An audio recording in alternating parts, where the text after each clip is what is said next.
በለው አሁን ነገሩ ከራረ ጋይስ ኤፋ እንግዲህ ታውቃላችሁ አብርሽን ቤት ሃይሚን ቤት ብዙ ቤቶች ውሸት ድራማ መስራት አይመቸውም እና ሪል ነገር ነው። ወይኔ ግን እንደዚህ ኮስተር ሲል እንዴት ደስ እንዳለኝ ወንድም መከታ ጋሻ የሚባለው ነገር ነው። በቃ አእምሮ ላይ የመጣው አብርሽማ እየሄደ ከሩታ ጋር ሲያለቅስ ይውላል እና ኤፋዬ ይመች የምር እንደዚህ ቆፍጠን ማለት እኔ ሃይሚና ብሩክ እንዲለያዩ ፈልጌ ሳይሆን እንደዚህ የሚቆጣው ሰው እኔ ጋሽዬ ባለፈው ማለት ነው ለብሩክ ተተግኖ ሃይሚን እንደዛ ሲቀጠቅጣት የምር በጣም ነው የተናደድኩ። ግን በቃ ከአባት የሚበልጥ ነገር የለም ብዬ እንጂ ወደ ብሩኬ ነው የሚያጋድደው። በተለይ የሆነ ሰዓት የቡራ እናት ጋሽዬ ተገናኝተው እናትየው ሳይቀር ነበር ሃይሚን የገለፈጧት እና ያኔ በቃ ወይኔ ሰው እንደሌላት በቃ አይተዋት ነውና ኤፋ ዛሬ በስማ በቃ ቆፍጠን የሆነ ሰው እንዳላት በቃ የሚቆረቆርላት ሰው አለ ብዬ እንዳስብ ነው ያደረገኝና በቃ እንደዚህ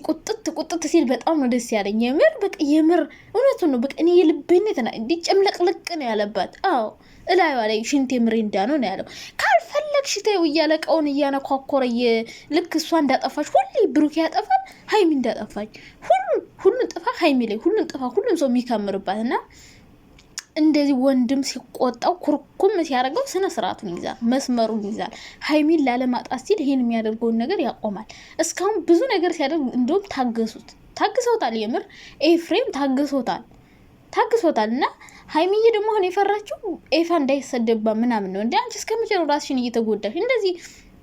ሰው ሲቆጣው ማሪፍ ነው። ጋሽዬ ዝም ብሎ በቃ ብሩክን ስለሚወደው ብቻ ሁሌ በብሩክ ጥፋት ራሱ ሃይሚ ላይ ነው የሚደረባት እና አሁን ላይ ኤፋ በቃ የመጨረሻ ደረጃ ታውቃላችሁ። ኤፍሬም ድራማ ላይ እንደማይገባ ሪል የሆነ ነገር እንጂ የውሸት ነገር መስራት አይመቸውም እና ደስ ነው ያለኝ። በቃ እንደዚህ ጋሻ መከታ የሆነ ወንድም ሲኖር ባለፈው ጋሽዬ እንደዛ ሲቀጠቅጣት ተናድጄ ነበር እና ያው እንግዲህ ጥሩ አድርጎ ያስታርቃቸዋል ብዬ አስባለሁ። ወይ መስመሩን ይዛል ብሩክ እንደዚህ እየሆነ እየተጫወተባት እንዲኖር እኛም አንፈልግም፣ ግን እንዲትለያይ አልፈልግም። ግን ደግሞ በቃ አብረው በፍቅር እንዲኖሩ ነው። ግን ደግሞ ሃይሚን እየመጣሽ ማንም ሴት እንድትሰድባት ማድረግ የለበትም። እንደዛ እንዲሆን ያደረገው እራሱ ቡራ ነው። በቃ እሱ አይነ ሲሰጣቸው ሲለጣጠፍላቸው እነሱ እንትን ማለት ጀመሩ እና በቃ ኤፍሬም ቁፍጥንጠን ብሎ ነው የመጣው እና አሁን ኤፍሬምን ልትናገሩት ትችላላችሁ፣ ልትሰዱት ትችላላችሁ። በጎቹ ማለት ነው የቡራ በጎች እና እናንተ ብሩኬን እየጠቀማችሁ ሳይሆን እየጎዳችሁት ነው። እናንተ በተመክሩት ምክር የምትሰጡት ነገር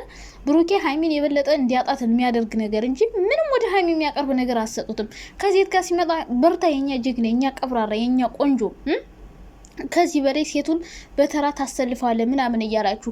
በነገራችን ላይ ሴት መቃየር ምናምን ምንም ጀግንነት አይደለም። ገባችሁ? ጀግና ማለት ከአንዲት ሴት ጋር ጸንቶ ለፍቅር ብዙ ዋጋ ከፍሎ መኖር እንጂ ሴት መቃየር በጣም ቀላል ነገር ነው። ያውም የማይረባ አስፋልት ላይ የሚገኙ ሴቶችና ኤፋ ቆፍጠንጠን ብሎ ዛሬ በቃ በብሩክ ተናዶ የመጨረሻ ነው በቃ የሌለ ነው አስተያየት ሲሰጥ የነበረውና ይሄ ነገር እኔን ራሱ ሲያበሽቀኝ የኖረ ነገር ነው። ምክንያቱም እንደዚህ ላይ ዋለ ፍንጭት እያለባት ይሄ ሁሉ ነገር አድርጎ ዱባይ እንሂድ ስትለው አልሄድም እሷ ወይ ደግሞ በጣም እኔ እንጃ። ወይ ሃይሚ የኔ ውድ በቃ እኔ ምን ልበልሽ? በቃ ሰው እንደራባት በደንብ ታስታውቃለች። በቃ ኤፋ ሊመጣ ነው ሲላ ማለት ነው። አስባችሁታል?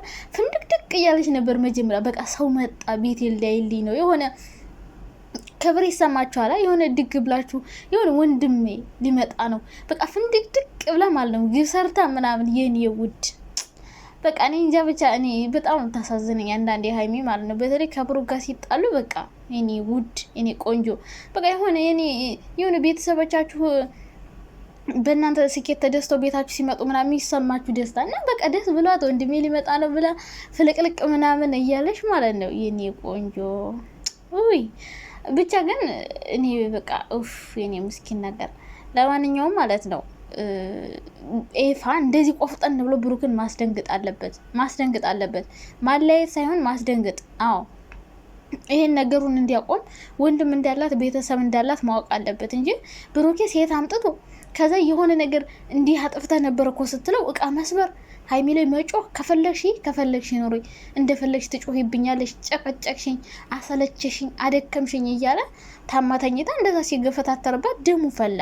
በዛ ላይ እሱ ባመጣ ሴት ተመታ ምናምን ራሷን ስታወድቃ እስከ መታመም መድረስ እና እንደውም ታግሶታል፣ ኤፋ ታግሶታል። እንደውም ወንድሞቹና መስመር ማስያዝ አለባቸው፣ መቆጣት አለባቸው። እና እኔ በቃ ኦ ማይ ጋድ ኤፋ ተመቸኝ ነው የምላችሁ። በቃ እንዴ እውነት ነው እንደዚህ ቁጥጥ ብሎ ቤተሰብ እንዳላት ማሳየት አለበት እንጂ እስከ መቼ ነው እየፈነጨባት? ሀይሚ እንደምትወደው ያውቃሉ፣ እነሱም ስለሚያውቁ ነው እስካሁን ድረስ የተዋት ዝም የሚሏት። ጋሽዬም በእርግጥ ሀይሚን ጠልቷት ምናምን አይደለም፣ ግን በቃ እንደምትወደው ስለሚያውቁ ከእሱ ጋር ሲለያዩ ምን አይነት ስሜት ውስጥ እንደምትገባ ስለሚያውቁ ነው የሚቆጣት። አባቷም ያው ልጁ ስለሆነች የመቆጣት መብት አለው በነገራችን ላይ። እና ኤፋ ግን ወይኔ ኮስታራነቱ እንዴት እንደሚመቸኝ ታውቃላችሁ። እና አብርሽንም እንዲህ ነው የሚቆጣው። ታናሹ ነው ግን ቁጥጥ ብሎ ምናምን ነው የሚያስተካክለው። እና ሀይሚዬን እንግዲህ ከዚህ በላይ እንዲጫወትብሽ አልፈልግም። መስመሩን ያዝ፣ ስነ ስርዓቱን ያዝ ምናምን እያለ ነው። እውነት ነው። ከዚህ በላይ ሴት እያመጣ እንዲያሰድባት ማንም አይፈልግም፣ እኔም አልፈልግም፣ ሁሉም ሰው አይፈልግም። ግን ከምንም በላይ የታየኝ የሀይሚዬ ደስታ ነው።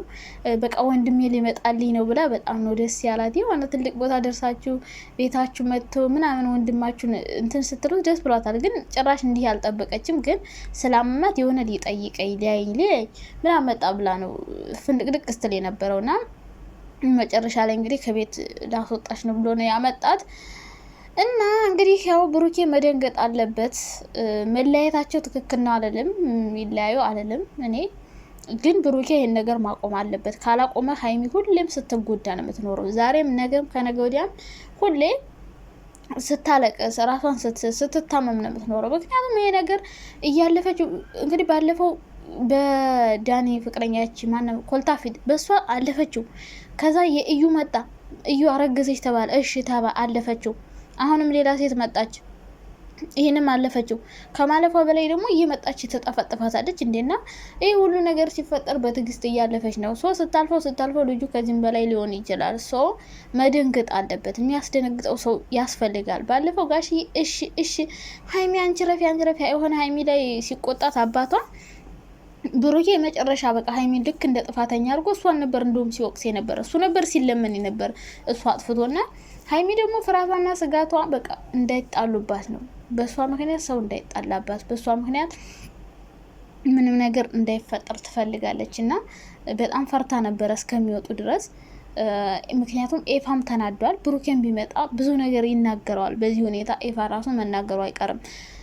እና ወንድም ጋሻ መከታ ነው የሚባለው ነገር በቃ ዛሬ ነው የታየኝ። እና መታረቃቸው አይቀርም፣ ይታረቃሉ፣ አብሮ ይሆናሉ። ግን ብሩኬ መኮርኮም አለበት፣ መስተካከል አለበት። በቃ ሀይሚ ውስጡ ያለው ጥያቄ በሙሉ የሆነ ሰው እንዲያዳምጣት ትፈልጋለች። በቃ አዳምጧት፣ ችግሯ እንዲፈታ እንዲቀረፍ ዘላቂ የሆነ በቃ ወይ አብሮ መቀጠል ስነ ስርዓት ሆኖ ተስተካክሎ ይሄን ነገር እንዳይደግም የሚያደርግ ነገር መፈታት አለበት እንጂ ሁሌ ጭቅጭቅ፣ ሁሌ ንትርክ፣ ሁሌ ምናምን አይሆንም። በቃ እንደዛ አይነት መስመር መያዝ ስላለብን ነው እንግዲህ ኤፋ ራሱ የመጣውና ከዚህ በኋላ ይስተካከላሉ ብዬ አስባለሁ ነገሮች።